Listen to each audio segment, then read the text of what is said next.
안녕하십니까. 소중한 나 무한행복 시간입니다. 오늘도 여러분들 만나 뵙게 되어서 참으로 반갑습니다. 부처님 당시에 있었던 일입니다. 부처님 당시에 사위성이라는 큰 도시가 있었습니다. 이 사위성은 많은 사람들이 살고 있었는데 그 중에서도 굉장히 많은 불자들이 함께 신행생활을 하고 있었습니다.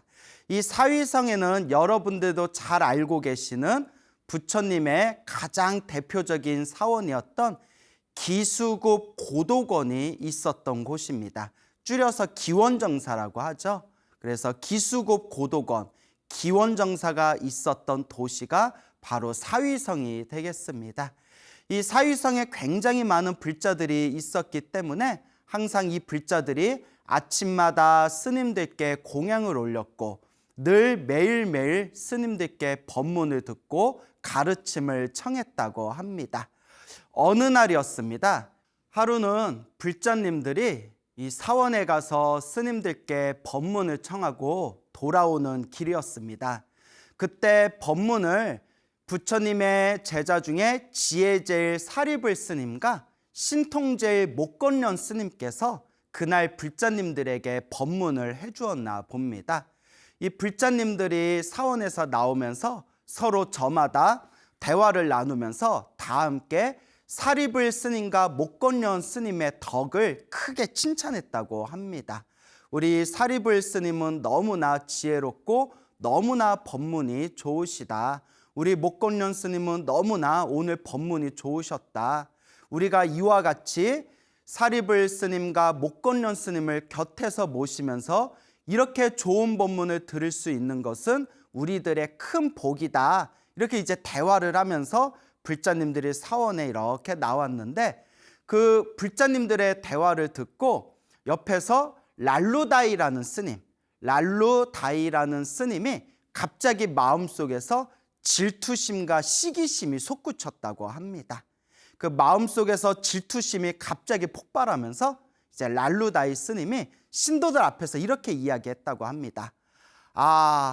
사리불 스님과 목건련 스님 법문만 들어도 이렇게 좋아하는데 내 법문을 들으면 신도들이 뭐라고 할지 정말 궁금하군요 라고 그렇게 자기 자신을 자랑하는 듯한, 뽐내는 듯한 말을 했다고 합니다. 그러니까 그 소리를 들은 신도님들이 다들 저 스님이 정말 훌륭한 법사 스님이신가 보구나. 얼마나 법문을 잘하시길래 지혜제일 사리불 스님과 신통제일 목건련 스님보다도 당신이 더 법문을 잘할 수 있다는 식으로 저렇게 말씀을 하실까. 정말 훌륭하신 법사 스님인가 보구나. 우리가 언제 시간을 마련해서 저 스님께 우리가 법문을 청해 올려야 되겠다라고 그 자리에 있던 많은 신도님들이 이렇게 마음에 다짐을 하게 됩니다. 그리고 어느 날 이제 이 불자님들이 와가지고 그 랄루다이 스님에게 법문을 청합니다. 스님, 오늘 저희가 이 사원에 있는 스님들께 점심 공양을 올릴 터이니 점심을 다 마치시고 난 뒤에 우리들을 위해서 법문을 해주십시오. 스님, 오늘 법문은 스님께서 좀 해주십시오 라고 불자님들이 전중하게 청을 올립니다. 그래서 랄루다이 스님은 알겠소.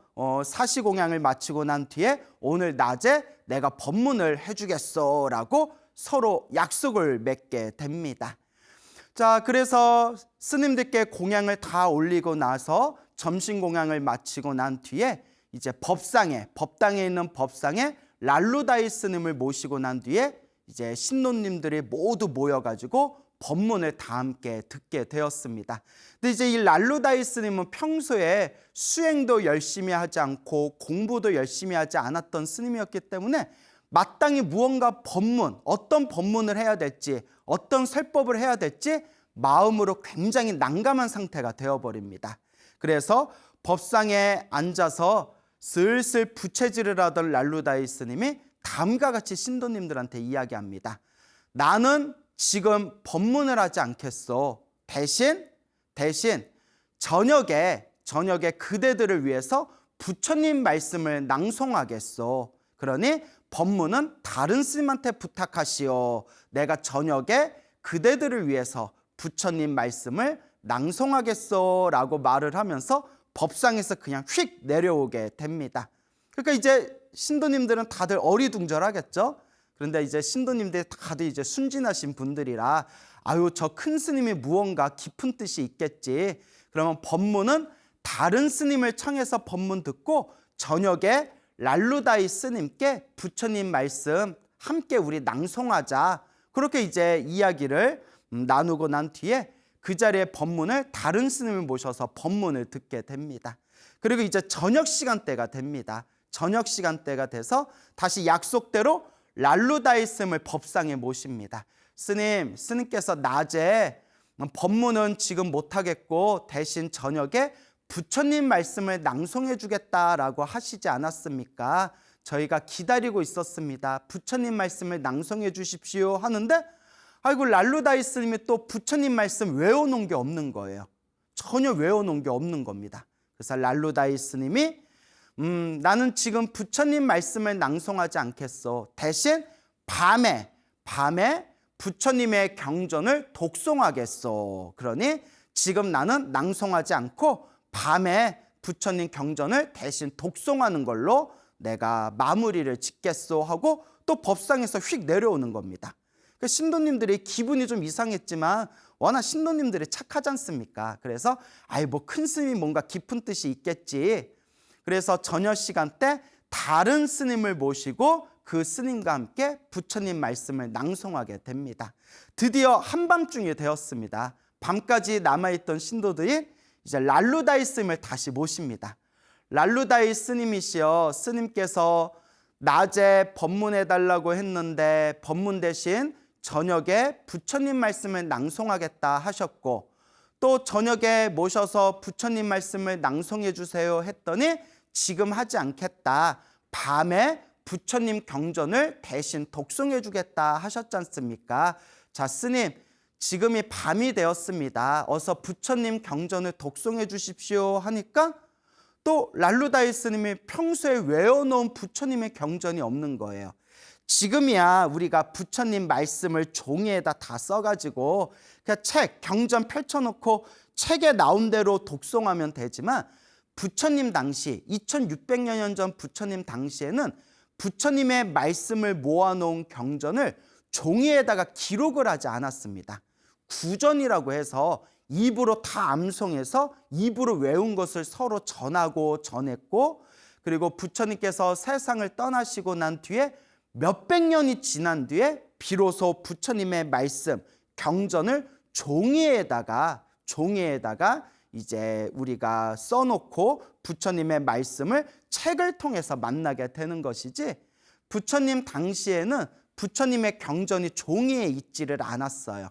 그러다 보니까 갑자기 한밤중에 부처님 경전을 독송해 주십시오 하니까 랄루다이 스님이 또 평소에 공부도 하지 않고 수행도 열심히 하지 않았기 때문에 외워놓은 게 없는 겁니다. 그래서 또 얼버무리다가 내가 내일 새벽에 해주겠소. 내일 새벽에 해주겠소 라고 또 이제 신도들에게 핑계를 댑니다. 근데 이 신도들이 이제 또 다들 기분이 이상하고 또 기분에 언짢은 마음이 들었지만 그래도 내일 새벽에는 정말 약속대로 법문을 해주든 부처님 말씀을 낭송해 주든 부처님 경전을 독송해 주든 무언가 해주겠지 하고 그 다음날 새벽에 다시 신도들이 모여서 랄루다이 스님을 청합니다. 그리고 새벽녘에 랄루다이 스님께 스님, 법문을 해주시든 낭송을 해주시든 독송을 해주시든 우리들에게 법을 설해 주십시오 라고 청을 올렸는데 그 새벽에도 랄루다이 스님이 또 이리저리 핑계를 대면서 뒤로 또 미뤘다고 합니다. 그때서야 자기들이 속았다는 그런 생각이 든 이 신도님들이 막 격분을 하면서 막 화를 내면서 랄루다이 스님에게 막 따지기 시작합니다. 아니 스님, 언제는 내가 사리불 스님이나 목건련 스님보다 더 법문을 잘한다는 식으로 말씀해 놓고 막상 법문을 요청했더니 법문은 다른 스님에게 부탁해라. 나는 부처님 말씀을 낭송해 주겠다. 부처님 말씀 낭송해 달라고 다시 부탁했더니 그 낭송도 다른 스님에게 부탁해라. 나는 대신 경전을 독송해 주겠다. 그리고 또 경전을 독송해 달라고 했더니 또 차일피일 핑계를 대면서 미루고 있는데 지금 우리를 속인 겁니까?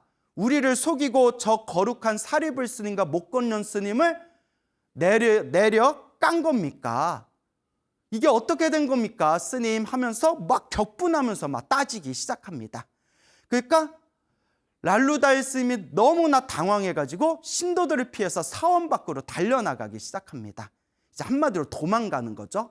막 달려가면서 도망을 가니까 이 화가 난 신도님들도 저 스님 잡아라, 저 스님 잡아라 하면서 막 뒤따랐다고 합니다.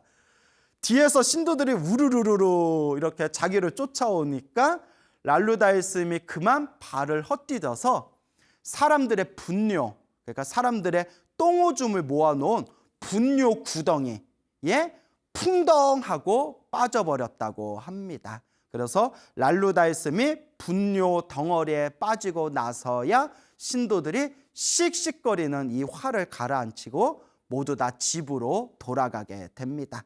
어쨌거나 이 랄루다이 스님이 자기 잘난 척하고 사리불 스님을 우습게 보고 목건련 스님을 우습게 보고 그리고 질투와 시기심에 빠져서 사람들 앞에서 내가 사리불 스님보다 내가 목건련 스님보다 더 법문을 잘한다는 식으로 그런 뉘앙스로 자랑을 하다가 이렇게 수많은 사람들 앞에서 그렇게 똥구덩이에 빠져서 크나큰 망신을 당하게 됩니다.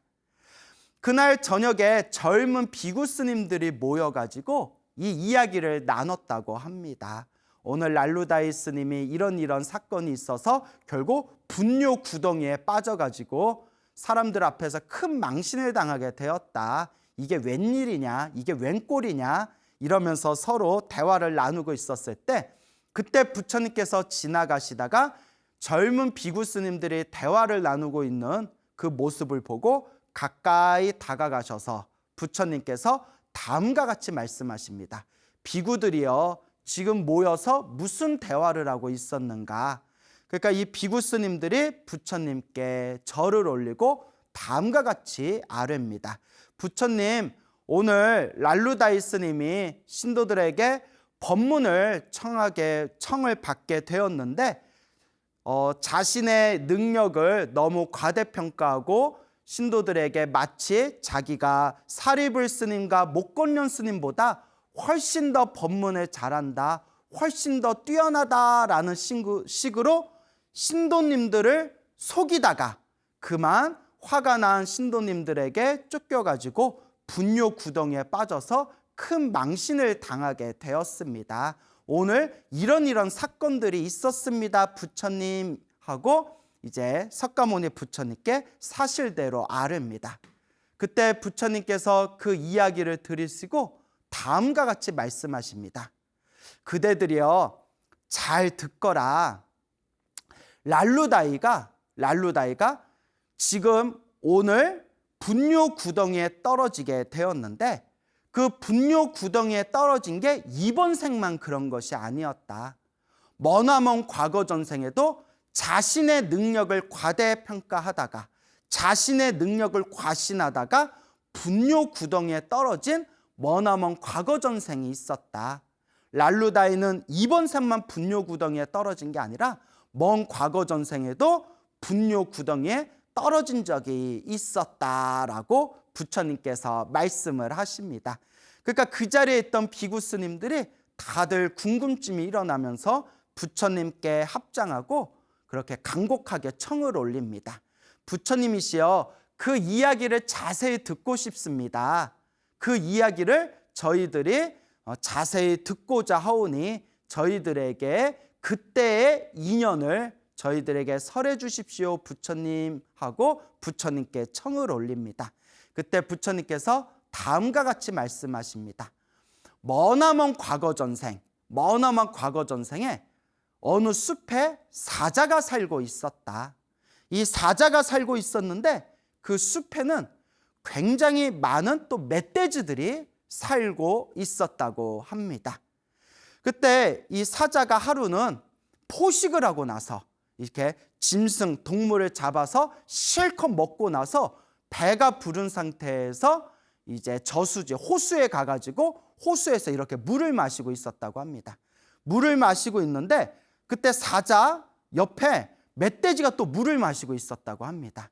그때 사자가 무슨 생각을 하냐면, 내가 지금 배가 부르니까 지금 저 멧돼지를 잡아먹을 필요가 없다. 대신 내가 나중에 배가 고프면 그때 저 멧돼지를 잡아먹어야 되겠다. 그러니까 나중에 잡아먹을 거니까 지금 저 멧돼지를 놀라게 해서는 안 된다. 지금은 내가 배가 부르니까 조용히 내가 내 굴로 돌아가자 하고 물을 마신 뒤에 천천히 조심조심 뒷걸음질 치면서 몰래 그 호수를 벗어나려고 하는데, 그때 옆에 있던 멧돼지가 물을 마시다가 사자를 보고 흠칫 놀랐을 거 아니에요. 근데 사자가 자기를 이렇게 힐끔힐끔 쳐다보더니 몰래 살금살금 뒷걸음질 치면서 그 호수를 벗어나려는 모습을 보고 순간 멧돼지가 착각을 일으킵니다. 와, 저 사자가 나한테 겁을 먹었나 보구나. 저 사자가 나한테 겁을 먹고 내가 무서워서 지금 몰래 도망가려고 하는가 보구나. 자, 그래서 여러분, 옛 어른들이 이런 말씀을 하시잖아요. 머리가 나쁘면 눈치라도 있어야 된다. 제가 이 말을 참 좋아합니다. 야, 머리가 나쁘면 뭐라도 있어야 된다? 눈치라도 있어야 되는데, 근데 기본적으로 우리가 인생을 살다 보면 머리가 나쁜 사람들은 눈치도 좀 없어요. 이 멧돼지가 뭐라고 이제 착각을 일으키냐면, 저 사자가 내가 무서워서 몰래 도망을 가는구나, 이제 이렇게 착각을 하면서 이 눈치 없는 멧돼지가 사자를 불러 세웁니다. 야, 사자야! 하고 딱 불러 세워요. 그러면서 너 나를 보고 왜 그렇게 몰래 도망가냐? 우리 지금 이 자리에서 한판 붙자. 우리 한번 싸우자. 이러는 겁니다. 그 사자가 어이가 없지 않습니까? 멧돼지가 미쳤나? 뭐 이런 생각 들지 않겠어요? 그래서 사자가 자기는 배가 지금 너무 부르기 때문에 이제 싸울 의욕이 안 생기는 겁니다. 그래서 이제 멧돼지한테 그만두자. 나는 지금 배가 불러서 별로 싸우고 싶은 의욕이 안 생긴다. 그만하자. 그냥 물 마시고 너 가던 길로 가라. 괜히 나 심기 불편하게 하지 말고 어서 물 마시고 가던 길로 가. 근데 이제 멧돼지가 막 들이대는 겁니다. 한판 붙자니까 내가 무섭냐? 한판 붙어. 그러니까 사자가 참다 화가 나가지고, 그러면 일주일 후에 이 자리에 만나서 우리가 한번 싸워보자. 너 일주일 후에 꼭 이 자리에 나와야 된다 하고 사자와 멧돼지가 일주일 후에 서로 만나서 싸우기로 약속하고 헤어지게 됩니다. 그 만나서 한판 붙자, 이걸 요새 젊은 애들이 현피 뜬다라고 표현하더라고요. 혹시 불자님들 들어보셨습니까? 현피 뜬다라고 표현하는데 저도 무슨 말인지 모르다가 어떤 애가 가르쳐 주더라고요. 자, 현장에서 만나서 서로 한번 붙는 것을 현피 뜬다, 뭐 그렇게 표현하는 것 같더라고요. 그래서 일주일 후에 현피를 뜨기로 했습니다. 자, 어쨌거나 일주일 후에 서로 만나서 서로 붙기로, 싸움을 하기로 이제 약속을 하고 헤어지게 되었는데, 멧돼지가 자기 친구들한테 가가지고 막 자랑을 하는 겁니다. 야야야야, 내 말 좀 들어봐. 대박 사건이야. 내가 일주일 후에 사자랑 한판 붙기로 했어. 오늘 호수에서 물을 마시는데 사자가 나를 보더니 겁을 먹어가지고 슬금슬금 도망가더라고. 그래서 내가 지금 당장 한판 싸우자 했더니 사자가 겁을 먹어가지고 일주일 후에 싸우자라고 그렇게 이야기를 하길래, 일주일 후에 내가 사자랑 싸우기로 했어. 그러니까 너희들도 구경 와서 나를 응원해줘 하니까 그 옆에 있던 친구 멧돼지들이 놀래가지고, 미쳤구나. 드디어 네가 미쳤구나. 사자가 얼마나 용맹하고 얼마나 날카롭고 얼마나 흉폭한 짐승인데 네가 어떻게 사자를 이기겠다는 거야? 그렇게 친구 말을 듣고 나서야 이제 현실로 돌아온 거예요. 자신의 착각이 사라지고 현실로 돌아오면서, 어떡하지? 일주일 후에 사자하고 싸우기로 했는데 어떡하지? 자, 그때 친구들이 이제 방법을 가르쳐 줍니다. 방법이 있다. 남은 일주일 동안 저기에 사람들이 똥오줌을 모아놓은 구덩이에 가가지고 저기 똥오줌 속에서 일주일 동안 몸을 뒹굴어라. 몸을 뒹굴고 난 뒤에 사자를 만나기로 한 그날 아침에 몸을 바싹 말리고 난 뒤에 사자와 일주일 후에 만나는데 바람이 솔솔 부는 곳에 서 있어라. 그러면 들어와서라도 네가 살아남을 수가 있을 것이다 라고 친구들이 꾀를 내어줍니다. 그래서 멧돼지가 친구들 말대로 일주일 동안 그 똥오줌을 모아놓은 분뇨 구덩이에 가가지고 일주일 동안 몸을 뒹굽니다. 시간이 날 때마다 몸을 뒹구니까 털 틈새 하나하나에 그 분뇨들이 다 달라붙지 않았겠습니까? 말하면서도 더럽네요. 그리고 일주일이 지난 뒤에 사자를 만나기로 한 날에 이제 그 약속 장소에 가가지고 바람이 솔솔 부는 위치에서 가만히 서서 사자를 기다렸답니다. 그래서 일주일이 지나고 그 약속 장소에 이제 사자가 딱 나타났는데 어디서 냄새가 구리구리한 거예요. 구리구리한 냄새가 자꾸 나니까 사자가 이게 뭔 냄새인가 하다가 멧돼지 몸에서 바람이 불 때마다 멧돼지 몸에서 막 그 변 냄새들이 막 밀려오는 거예요. 사자가 놀래가지고 저 새끼 왜 이렇게 더러워? 진짜 왜 저렇게 더러워? 그러니까 입맛이 싹 사라지는 거야. 그래서 사자가 야 그만두자. 야 나는 못 싸우겠다. 네가 너무 더러워서 못 싸우겠다 하고 이제 사자가 자리를 피하려고 하는데 멧돼지가 그래도 정신을 못 차리고 사자야 어디 가느냐? 내가 무서워서 도망가느냐? 어서 한판 붙자 이러는 거예요. 그래서 사자가 깨서 됐다 나중에 붙자 하는데 멧돼지가 자꾸 들이대면서 내가 무섭냐? 내가 무서워서 도망가냐? 왜 자꾸 도망가냐 하니까 사자가 너무 더러우니까 그냥 정내미가 떨어져서 사자가 하는 말이 그래 네가 이겼다. 네가 이겼으니까 너 하고 싶은 대로 살아라. 내 더러워서 너랑 상종을 못하겠다 하고 사자는 결국 그 자리를 피했다고 합니다. 부처님께서 이와 같이 먼 과거 전생의 이야기를 들려주시면서 비구 스님들께 다음과 같이 말씀하십니다. 그대들이여 잘 듣거라.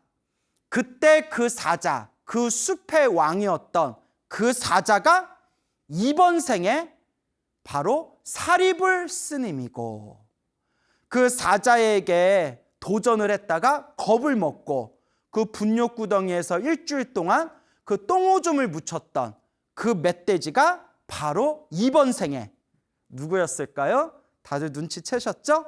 바로 랄루다이였다. 랄루다이는 머나먼 과거 전생의 멧돼지였을 때 머나먼 사리불 스님의 머나먼 과거 전생했던 그 사자에게 도전하기 위해서 눈치 없이 자신의 능력을 과대평가하고 사자에게 덤볐다가 오히려 스스로 분뇨구덩이에 일주일 동안 뒹굴었던 것처럼 그때 그 과거 전생처럼 이번 생에도 사리불 스님과 목건련 스님의 법을 우습게 보고 질투와 시기심으로 자기 자랑을 하다가 그만 신도들에게 쫓겨서 이번 생에도 저 분뇨 구덩이에 빠져서 큰 망신을 당하게 된 것이다 라고 그렇게 그 자리에 있는 비구 스님들께 머나먼 과거 전생의 이야기를 들려주시게 됩니다. 그러면서 부처님께서는 말씀하십니다. 수행자는 모름지기 끊임없이 매일매일 수행을 해야 되고 항상 경전을 외워야 된다. 항상 자기 자신의 수행을 위해서 노력해야 되고 항상 부처님의 말씀을 가까이 해야 된다. 만약 그와 같이 살지 않는다면 그 사람은 진정한 수행자라 할 수 없다라고 부처님께서 법문을 하십니다. 그리고 부처님께서 마지막에 그 자리에 있는 대중 스님들을 위해서 다음과 같은 개송을 설하십니다. 집은 잘 가꾸지 않으면 허물어지듯이 경전은 자꾸 외우지 않는다면 가치가 없다네.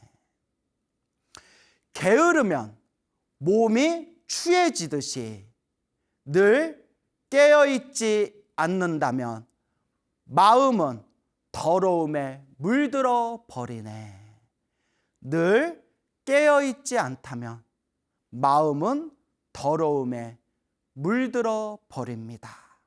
이와 같이 부처님께서 제자들에게 이와 같은 개송을 설하시면서 이번 생에 부지런히 열심히 수행하고 마음을 닦으면서 부처님 말씀을 항상 가까이 하라, 그와 같이 법을 설하셨습니다. 우리 불자 여러분들 항상 명심하셔야 됩니다. 지금 이 시대에는 너무나 불교 공부하기가 너무나 좋은 시대입니다. 옛날 우리 선배되는 큰 스님들께서는 정말 하루하루 먹고 살기도 힘들었지만 공부를 하고 싶어도 책이 없어서 공부를 못 하셨다고 합니다. 공부를 하고 싶어도 경전이 없어서 공부를 못 하셨다고 합니다. 하다못해 지금 연세가 7, 80이 되신 지금 어른 노스님께서는 당신 젊었을 적에 천수경 책을 구할 수가 없어서 천수경 책이 있는 스님께 천수경을 빌려다가 노트에다가 밤새워서 천수경을 베낀 뒤에 그 천수경 책을 다시 돌려줘야 할 정도로 그렇게 책이 없고 열악한 시절에 공부를 하셨다고 합니다. 근데 지금은 얼마나 부처님 경전을 쉽게 구할 수가 있습니까? 얼마든지 부처님 말씀을 쉽게 구할 수가 있고, 저 불교 전문 서점에 가면 얼마든지 옛날 큰 스님들조차 보기 어려웠던 그런 부처님 경전도 지금은 우리가 쉽게 찾아볼 수가 있습니다. 하다못해 인터넷에서 부처님 경전을 공짜로 얼마든지 볼 수가 있는 시대입니다. 우리가 이렇게 좋은 시대에 살고 있는데 과연 우리 불자 여러분들은 얼만큼 공부를 하고 있고 얼만큼 부처님의 경전을 가까이 하고 있습니까? 늘 자기 자신을 반성하고 늘 자기 자신을 바라보면서 늘 깨어있는 채 부처님의 말씀을 가까이 하며 수행할 수 있도록 우리는 노력해야 됩니다. 우리 주변에 보면 공부 좀 조금 한 것 같고 굉장히 잘난 척을 하면서 아상과 아집에 빠진 사람들이 많습니다. 저도 저 스스로 나도 그런 아상과 아집에 빠져 있는 것은 아닌가 항상 굉장히 많이 반성을 하고 있습니다. 근데 우리 주변에 보면 너무나 쉽게 부처님의 경전을 누구나 쉽게 읽고 보고 배울 수 있다 보니까 마음이 충분히 닦이진 않은 상태에서 머릿속에 지식만 늘어나다 보면 그 지식에 함몰돼서 내가 마치 굉장히 크게 공부가 된 것 같은 자신의 아르마리와 자신의 아상과 자신의 아집에 빠질 때가 있습니다. 저도 불교대학에서 많은 분들에게 강의를 하면서 또 이런저런 수많은 분들을 만나보다 보니까 알게 모르게 그런 자신만의 아상과 아집에 빠져서 더 공부해야 되는데도 불구하고 마치 자기가 공부가 많이 된 것 같이 착각에 빠진 그런 분들을 실제로 제법 만나본 적이 있습니다. 그냥 뭐 중생들이 다 그렇죠. 뭐 저라고 잘났겠습니까? 또 뭐 그분들이라고 뭐 또 자기가 그러고 싶어서 그러겠습니까? 다 알게 모르게 쌓여있는 이 중생의 업보와 중생의 업장이 자꾸 우리의 마음을 번뇌와 망상으로 뒤흔드는 것이다. 항상 저는 이 번뇌와 망상 때문에 우리가 이 엇나가는 길, 그런 삿된 길 혹은 그런 잘못된 길에 빠지지 않도록 늘 깨어 있어야 된다라고 늘 사람들에게 말씀을 드립니다. 물론 이렇게 말씀을 드리지만 저 역시도 많이 부족하다는 걸 알고 있습니다. 자, 이렇게 이 말법 시대라서 그런지 몰라도 좀 불교 공부 조금 한 것 같고 좀 명상이나 참선 수행 조금 한 것 같고 혹은 기도하다가 잠깐 맛본 것 같고 자기가 굉장히 수행이 많이 된 것처럼 공부가 많이 된 것처럼 착각하시는 분들이 제법 있는데 항상 늘 깨어있는 마음으로 우리가 완전한 부처님, 지혜와 자비를 갖추신 완전한 성불의 경지, 그 경지에 이르길 때까지 우리가 항상 스스로의 마음을 잘 다스리고 우리의 마음을 잘 조율해야 됩니다. 옛적에 어느 큰 사찰이 있었습니다. 그 사찰은 학인 스님들이 모여가지고 젊은 학인 스님들이 모여서 경전을 공부하는 큰 사찰이었습니다. 그 경전 공부하는 큰 사찰이다 보니까 그곳에 있는 그 학인들을 가르치는 큰 스님께서 항상 한 달에 2번 초하루 그리고 보름 때마다 법상에 올라서 신도들에게 항상 이렇게 좋은 설법을 해주셨다고 합니다. 이 큰 스님의 설법을 듣기 위해서 항상 초하루 법문과 보름 법문 때마다 그렇게 사방에 있는 수많은 신도분들이 그 사찰에 모여서 큰 스님께 법문을 들었다고 합니다. 근데 큰 스님께서 이렇게 법문을 하다 보면 신도들이 다 함께 스님의 법문 너무 좋습니다. 저희가 마음에 되새기면서 열심히 이렇게 복과 선업과 공덕을 지으면서 마음을 닦겠습니다. 이렇게 좋은 마음 일으키는 분들도 있지만 인생 살다 보면 어디든가 꼭 삐딱한 사람들이 있어요. 꼭 말 한마디를 하더라도 삐딱한 사람들이 있고 또 정신적으로 항상 모든 걸 부정적으로 보고 무언가 삐딱하게 그런 사고방식으로 살아가는 분들이 있습니다. 실제로 주변에 있는 신도분들이 하시는 이야기가 직장 생활을 하거나 무슨 모임 같은 데 가면 꼭 사람이 많은 곳에는 그렇게 꼭 삐딱한 사람들이 있대요. 말 한마디를 하더라도 꼭 삐딱하게 얘기하고 무언가를 바라보더라도 꼭 부정적으로 삐딱하게 바라보는 사람들이 있답니다. 혹시 찔리는 분들 계시지 않습니까? 항상 우리가 좋은 마음, 긍정적인 마음을 일으키도록 노력해야 됩니다. 부처님 가르침의 핵심이 무엇입니까? 지혜와 자비요 모든 중생이 부처라는 이 우주 최고의 긍정의 가르침이 바로 부처님의 법 아닙니까? 그런데 부처님의 가르침을 오랫동안 공부하면서도 항상 마음이 삐딱하게 세상을 바라보고 사람을 바라보고 말 한마디를 하더라도 꼭 삐딱하게 말하는 사람들이 있더라. 꼭 인터넷에 댓글을 올리더라도 꼭 삐딱하게 꼭 글을 쓰는 분들이 있더라. 그것도 업습입니다. 업의 습관. 자기가 수없는 과거 전생에서부터 그런 삐딱한 업의 습관들이 알게 모르게 쌓이게 된 거죠. 그런 것들을 부처님 법의 공부로 자꾸 밝고 환한 긍정적인 에너지로 바꾸셔야 됩니다. 주변 사람들한테 너 좀 사람이 삐딱해 라는 말 듣는 분들 계시다면 나한테 삐딱해 라고 이야기하는 사람한테 서운하다 하지 마시고 자꾸 웃는 습관, 미소 짓는 습관, 사람들한테 한마디 말을 하더라도 좀 좋은 이야기, 덕스러운 이야기 해주는 그런 습관을 자꾸 들이시기 바랍니다. 그러니까 어딜 가나 그렇게 좀 삐딱한 분들이 있지 않습니까? 그 사찰에 다니는 신도분 중에 어느 나이가 많은 지긋한 연세를 갖추신 거사님이 있었는데 이 거사님이 자기는 젊었을 때부터 경전 공부를 많이 했기 때문에 자기가 스님들보다 훨씬 낫다. 내가 스님들보다 불교 공부를 더 많이 했다라는 그런 고집과 아집이 있는 그런 거사님이 있었다고 합니다. 이 거사님이 초하루와 보름 때마다 큰 스님 법문이 끝나고 나면 꼭 신도들 모아놓고 뒤에서 오늘 법문은 좋았니? 오늘 법문은 좀 나빴니? 법문 수준이 높니? 법문 수준이 낮니? 그렇게 뒤에서 그렇게 그 스님들 법문을 갖고 그 큰 스님 법상 위에서 하신 법문을 갖고 그렇게 신도들 뒤에서 자꾸 이렇게 험담을 하고 비판을 했다고 합니다. 근데 처음에는 그러려니 하다가 자꾸 이 신도들이 듣다 보니까 신도들이 너무 마음이 불편한 거예요.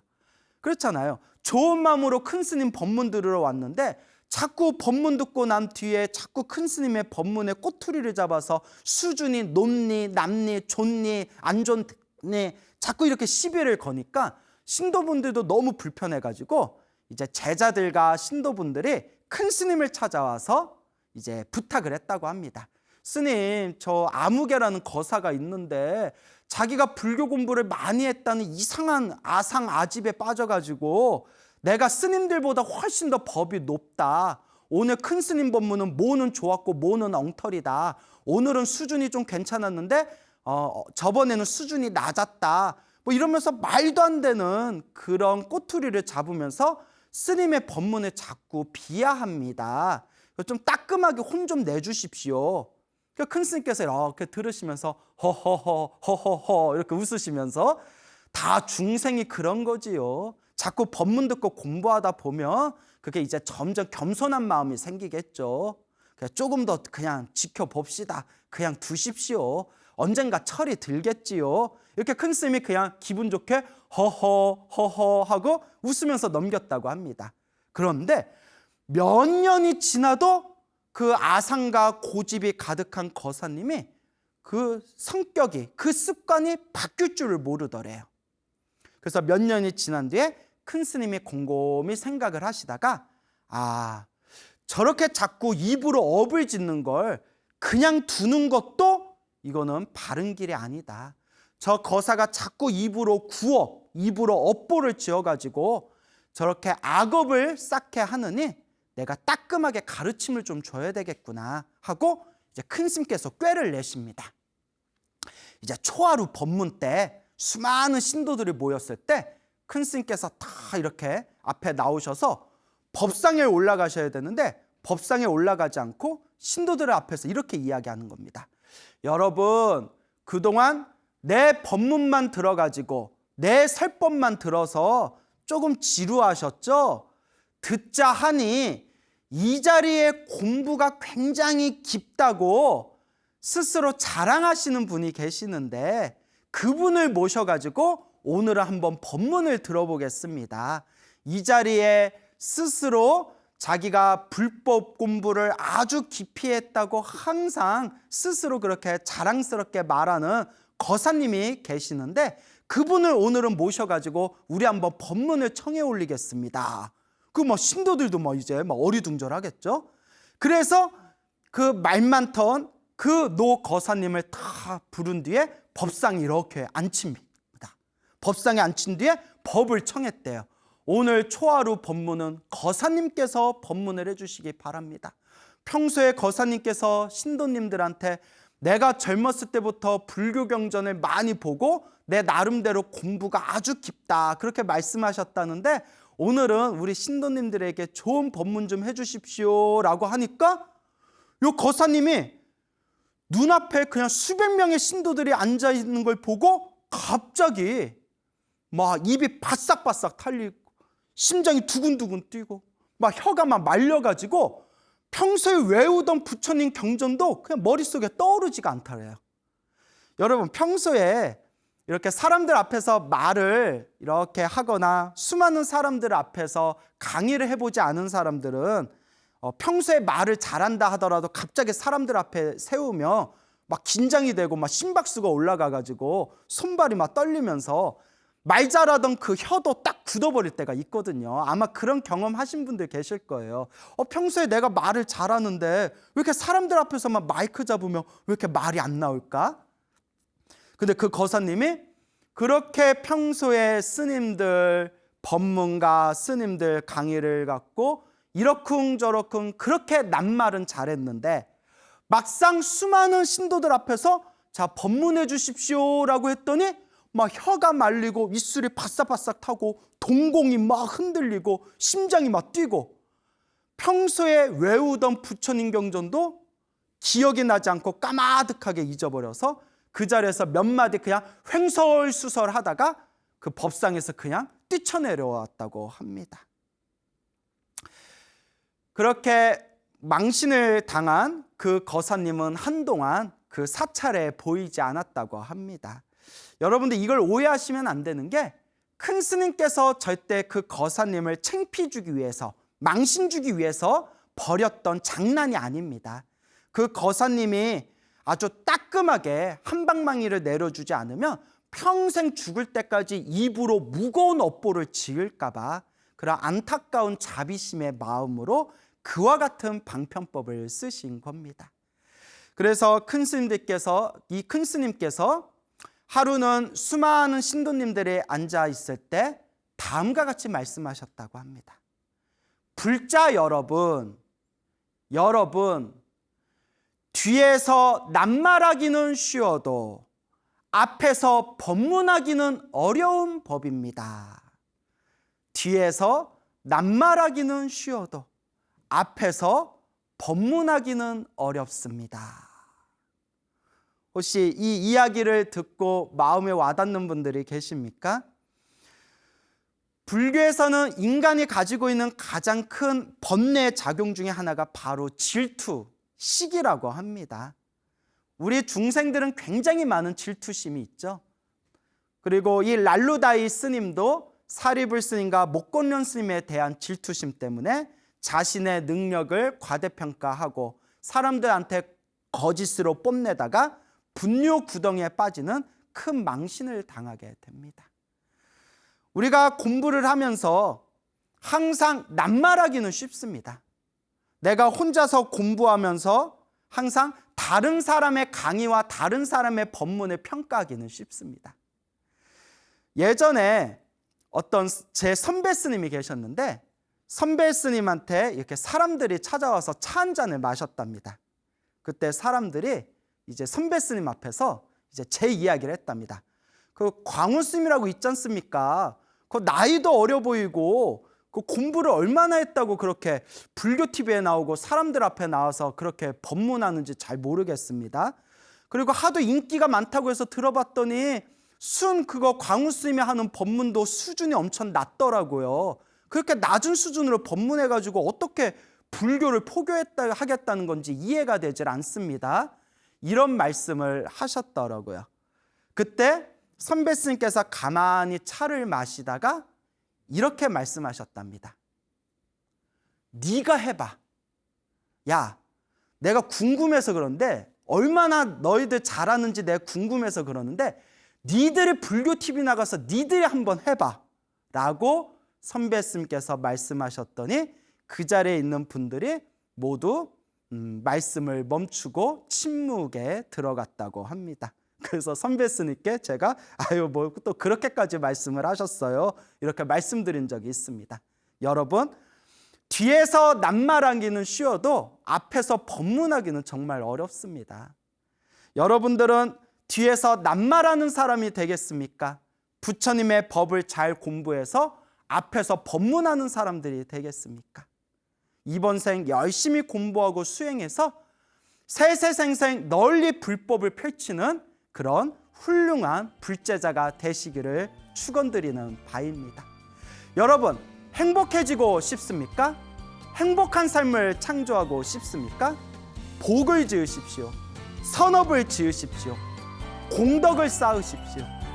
복과 선업과 공덕의 힘이 여러분들을 진정한 행복의 길로 이끌어 줄 것입니다.